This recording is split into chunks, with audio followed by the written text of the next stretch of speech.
Welcome. I'm Mayor Jeannie Krantz for the City of Shawano. I'd like to introduce to you Ryan Knapp, who is our City Administrator, and Matt Hendricks, who is our Park and Rec Director. And Nick Shannon will be our moderator today, and he is a local radio announcer for WTCH, WOWN, WOTE, and WJMQ. What we intend to present today is an informal video that will answer a lot of the questions that have been asked or will be asked regarding the upcoming Parks Referendum. We all enjoy the parks and want to keep them in excellent condition. And as we move forward and progress to complete the work on Franklin and Smalley Park, we'd like to do it in a timely fashion. We hope this video will help you get answers to your questions. Okay. Well, with that, I'd like to present the first question to Brian. Sure. Brian, what exactly are we voting on?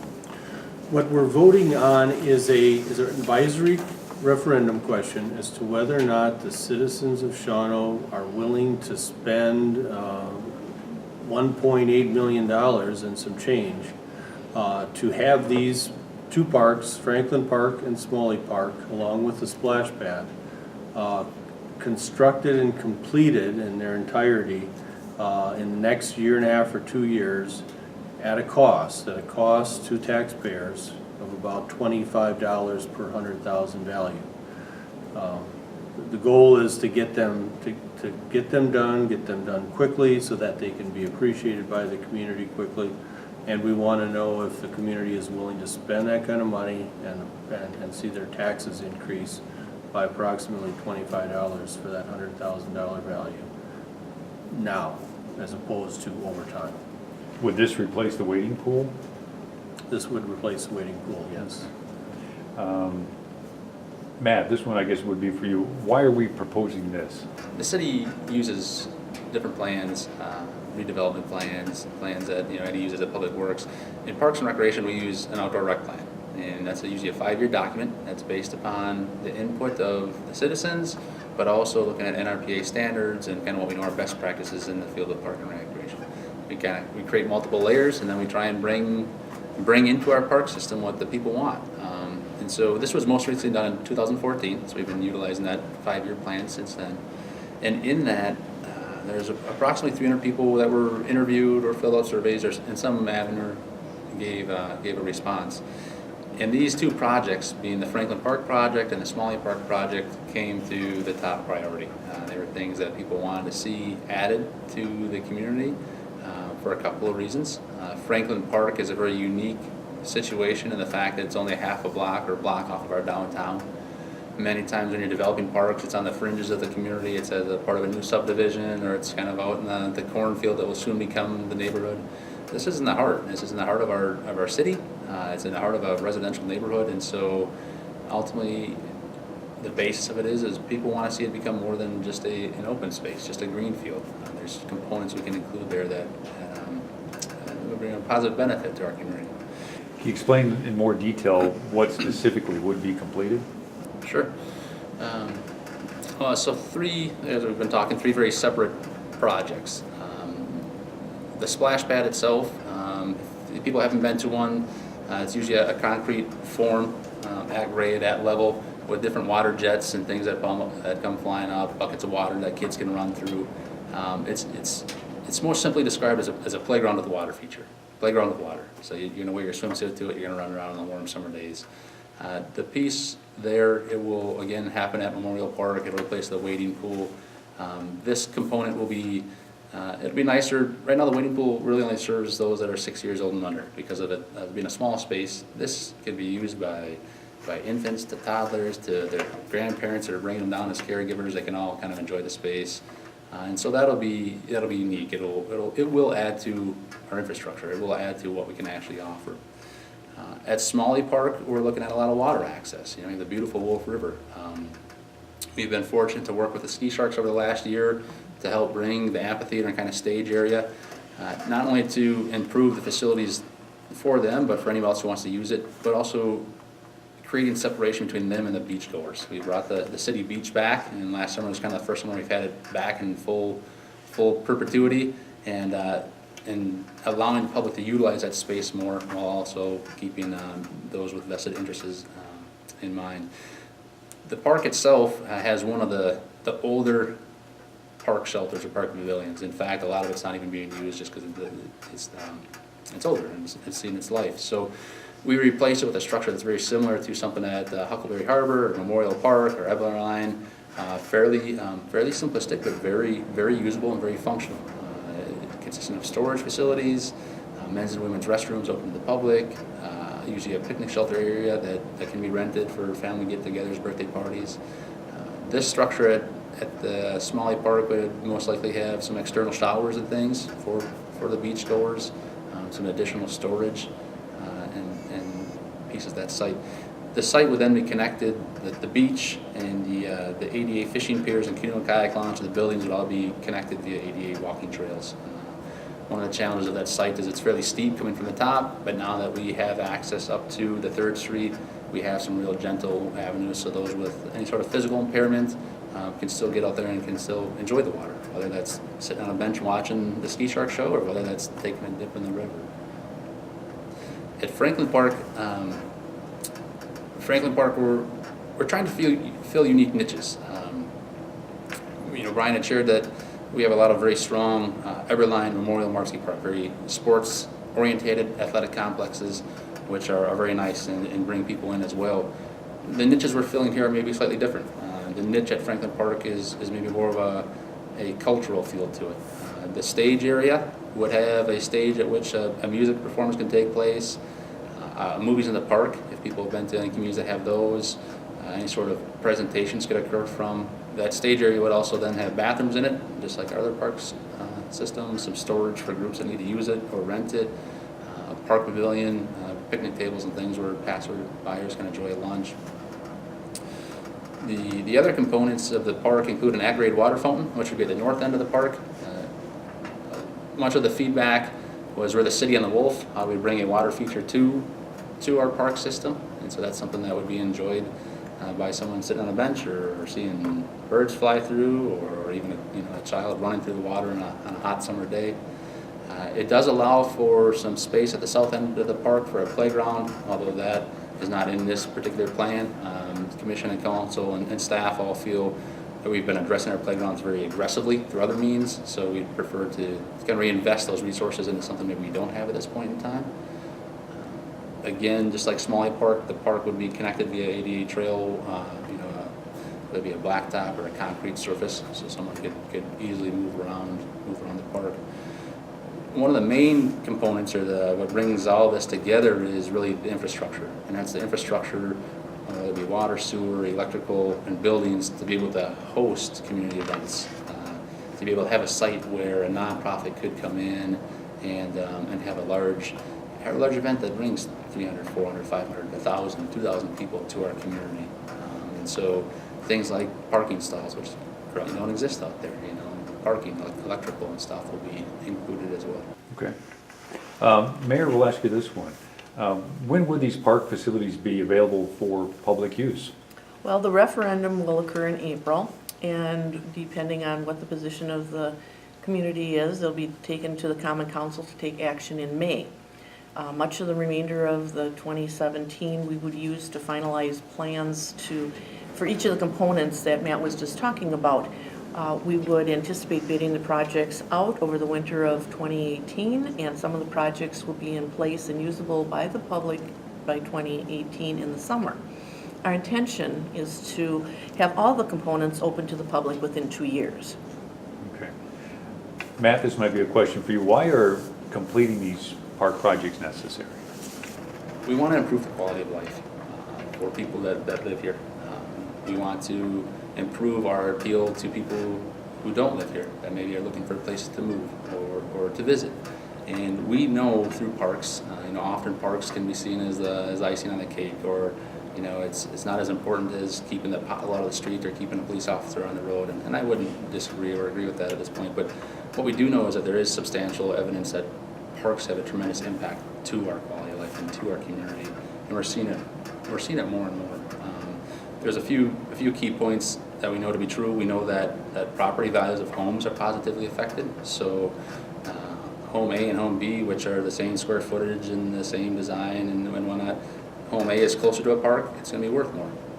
We know you can see that when realtors put out their information, they often cite the location of the house to parks, to hospitals, to schools, to those quality of life components. We know that municipal revenues are increased, so that can happen directly or indirectly, directly through the rental of these park pavilions or of spaces for these events to occur, but also indirectly just into our community. When a large event takes place, those people, they shop somewhere, they're buying a gas station, they're maybe going to Luigi's for lunch or Finita's for a donut. So they're spending money in our community, and we know a tourist dollar is amongst the best you can have in a community because it comes from outside and is infused and interjected into your community. We also know that people are more mobile than they were even a generation or two ago. They're more willing to move and to move away from maybe their family roots, whether that be the millennial generation that everyone's hearing about, looking for jobs and work, and they're bringing their talents and skills, or whether it be those that are retiring. We know that those that are retiring are usually retiring with greater amounts of discretionary income, and they're willing to spend it on things they believe in. And so parks help both of those, retaining an existing workforce, bringing in an additional workforce, and then obviously seeing usually mentors and people that you've looked up to stay in the community and retire in the community. With all of that usually comes the purchase of homes or second homes or cabins, and we all know how that affects our tax base as our city and school and technical colleges go into annual operating budgets. And one of the things that I think, we as staff, we as professionals and city council have heard that this is something that the community would like to see done. And very often we hear that from people who have vested interest in it. The folks who are involved in the farmers market, or folks that might have an interest in art in the parks of some sort, or music performances, or the ski sharks at Smoling. None of these things need to be done per se. We've heard that there's an interest in it, and the reason for the referendum is to really gauge the community's interest in this. What do all of the other people in the community feel about this? Are you supportive of it? Are you, the citizens of Shawano, at least most of you, because that's what we're looking for. We're looking for a consensus. Are most of you interested in this enough that you're willing to spend that extra money on your tax bill every year to see these projects done now, to see them done today rather than over the next 10 or so years? What exactly is the financial impact for that project? Sure. Well, it's going to cost $1,850,000 roughly. That's the estimated borrowing that we would have to make for this project or these projects. In order to pay that back over 20 years, we would have to raise taxes in a way that roughly equates to a $25 a year increase in taxes for a person owning a $100,000 home. So that if you had a $200,000 home, it would be roughly a $50,000 impact. If it was a $50,000 home, it would be $12.50. So it scales, but that's the impact on an individual homeowner or property owner in the city of Shawano. And we'd be making that commitment to pay that additional tax over the next 20 years as we pay off the debt for these projects. So broken down, it'd be just over $2 a month. Yeah, exactly, yeah. Let's ask you this, Brian. We talked numbers earlier. Yeah. Why not go to, let's say, private donations for this? Private donors have been very supportive in a number of our projects in town, and Matt's done a great job working with some of the private stakeholders to raise money. Generally, we believe that probably there isn't likely enough to rely on to get these projects done. These are significant cost items, and while we'll certainly appreciate and we'll continue to ask for and apply for grants, we need to show the granting agencies and foundations that we're willing to make the investment ourselves as well. So we will reduce the need. I mean, if we are successful in attracting additional investment, private donations or foundation grants, we will reduce the amount that's borrowed and paid back and returned by the taxpayers. But we feel it's important to ask people if they're willing to make that investment themselves and move forward with it. Shows you have a hand in, you're willing to make the investment, and you have a hand and a personal interest in this community. Along that line, Brian, the referendum is based on projected cost. Those could change. What if it does come back lower than what was projected? Well, we are being conservative with our estimates, so we think we're on the high side, but certainly if we've got a project, we can do a $1.8 million project for $1.6 million. We simply won't borrow the additional funds. If we have to borrow the funds and money comes in and the actual costs come in lower, we'll use that excess borrowing to actually pay off the debt over time. So we don't do projects. We don't look for other things to spend extra money on. This is a project-based proposal, and the money borrowed for it will go to that project. If there's additional contributions, or if the costs come in lower than anticipated, that money will be used to reduce the taxpayer's contribution. The citizens have told you this is what they want. Worst case scenario, let's say the referendum does not pass. Mayor, you want to tackle that one? Well, being that it's an advisory referendum, the Shawano Common Council will take action utilizing the results of that referendum as a starting point for conversations. Should it be that they decide, the citizens decide not to pursue the park funding, the Park and Rec Department will still move forward with getting the parks ready. However, that would be a 10 to 12 year commitment as opposed to a 1 to 2 year commitment. In reality, the entire community has been calling for these parks to be finished.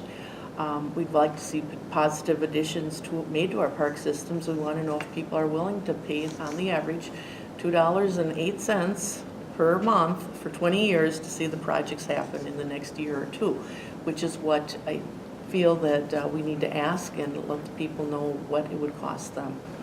And I think, both Brian and Mary have made great points. And the point is, there's still value in these designs and when the infrastructure goes in. A failing vote or a no vote, if you will, at the referendum doesn't mean that the information we have now is not viable or that we won't still pursue it, put it into the parks. It just means that it's going to take a significantly longer period of time than if we were to fund it all up front in general. So. And with not funding it now, we won't be able to use the parks now. We'll have to wait 10, 12 years, to use them at their fullest advantage. I'd like to thank the mayor for joining us today, Brian, as well as Matt. Are there any other final comments or information that you'd like to let us know about? I don't think at this time, but we'd like to thank our viewers for their time and willingness to learn about this April 4th referendum for our park system. Remember that we will be voting on April 4th here at City Hall, and if you haven't already registered to vote, please come and register. If you need more information, you can check our website at www.cityofshawano.com or contact Matt at with his email at mhendricks@shawanonet.net, or call him personally at 715-526-6171, or you can check our Facebook page. We try and keep things current on our Facebook page so that people know what's going on with our Park and Rec Department. And we're hoping that the citizens will see the advantage of learning the answers to these questions, and they will value our park system and pass the referendum, which would allow us to enjoy Franklin and Smalley parks sooner rather than later. So thank you for your consideration in this endeavor.